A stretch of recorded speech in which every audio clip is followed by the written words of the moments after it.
Hi நண்பா. குருஷேத்ரா போர்ல தோத்த விரக்தியில அபிமன்யு மனைவி கருவுல இருந்த பாண்டவர்களோட கடைசி வம்ச வாரிச துரோணாச்சாரியா மகனான அஸ்வத்தாமன் பிரம்மாஸ்திரத்தை பயன்படுத்தி அழிக்க நினைப்பாரு. இதை தடுத்த கிருஷ்ணரையும் அஸ்வத்தாமன் தாக்க முயற்சிக்கிறப்போ கிருஷ்ணர் இந்த குருஷேத்ரா போர் டு மகாபாரதம் சம்பவத்திலேயே நீ செஞ்ச இந்த பாவம் தான் இருக்கிறதுலயே வந்துட்டு பெருசு, கலியுகம் பிறக்க போது, உன்னோட உடல்ல இருக்கிற காயங்களும் ஆறாம ரண வேதனையோட இந்த கலியுகம் செய்ய போற ஒவ்வொரு பாவத்தையும் கொடுமையும் நீ பார்த்துக்கிட்டே காட்டுக்குள்ள சாவாம ஆனா சாவணும்னு ஒவ்வொரு நாளும் நொடியும் வேண்டி சுத்துவன்னு சாபம் என்று விட்டுருவாரு. சாப விமோச்சனமாக என்னையே அழிக்க வந்த நீ கலியுகம் அழியறதுக்கு காரணமா இருக்கிற என்னோட கல்கி அவதாரத்தோட பிறப்பை காப்பா என்ற மாதிரி முடிச்சிருவாரு. இப்போ 6000 வருஷத்துக்கு அப்புறம் இந்த படம் பூமியோட முதலும் கடைசியும் நகரமாக இருக்கக்கூடிய காசில துவங்குது. அந்த தெய்வ குழந்தைய தீபிகா படுகோன் சுமக்குறாங்க. அதோட சக்திய காசியோட காம்ப்ளெக்ஸ் அரசன் சுப்ரீம் யாஸ்கின் ஆகிய கமல் அடையணும்னு சொல்லிட்டு நினைக்கிறாரு.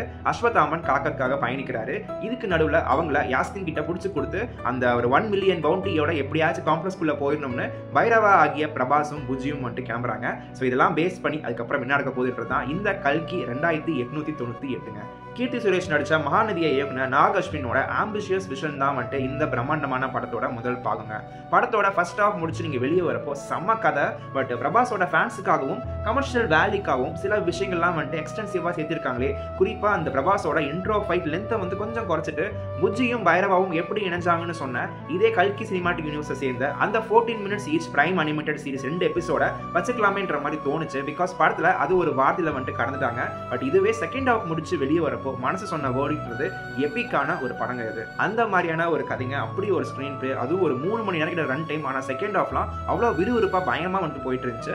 இன்டர்நேஷனல் ஸ்டாண்டர்ட்ஸ்ல ஒரு எந்திரன், பாகுபலி, கேஜிஎஃப், பொன்னியின் செல்வன் வரிசையில இந்தியாவோட இந்த கல்கியும் பாத் பிரேக்கிங் மூவியா அமைஞ்சிருக்குன்றதுல எந்த மாற்று கருத்துமே இல்ல.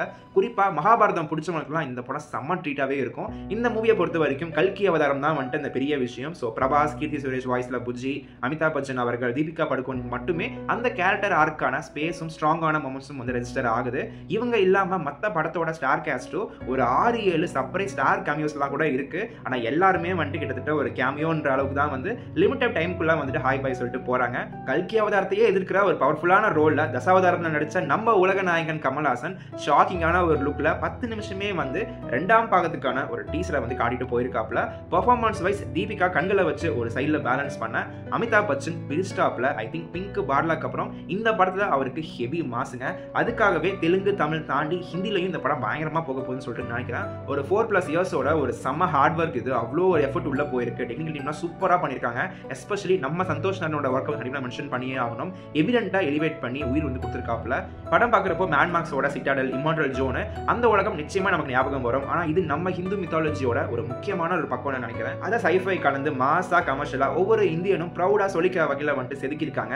இன்ஃபேக்ட் பிரசன்ட் பத்தி வர படங்களை விட பாஸ்ட் அண்ட் ஃபியூச்சர் பேஸ்ட் மூவிஸ்ல கிரியேட்டிவ் ஸ்பேஸ் ரொம்பவே ஜாஸ்தி. அதுவும் இங்க மித்தாலஜியும் ஒரு 6000 வருஷத்துக்கு அப்புறம் உலகம் அழிய போற அந்த ஃபியூச்சரும் இங்க சேர்ந்திருக்கு. ஸோ கண்டிப்பா எல்லாருமே ஃபேமிலியா நல்ல ஒரு சவுண்ட் சிஸ்டம் இருக்கிற தியேட்டர்ல எக்ஸ்பீரியன்ஸ் பண்ணிருங்க. சில சின்ன குறைகள் கண்டிப்பாவே இருக்கு, பட் அதெல்லாம் இக்னோர் பண்ணலாம்ன்ற அளவுக்கு தான் முடிச்சிருக்காங்க.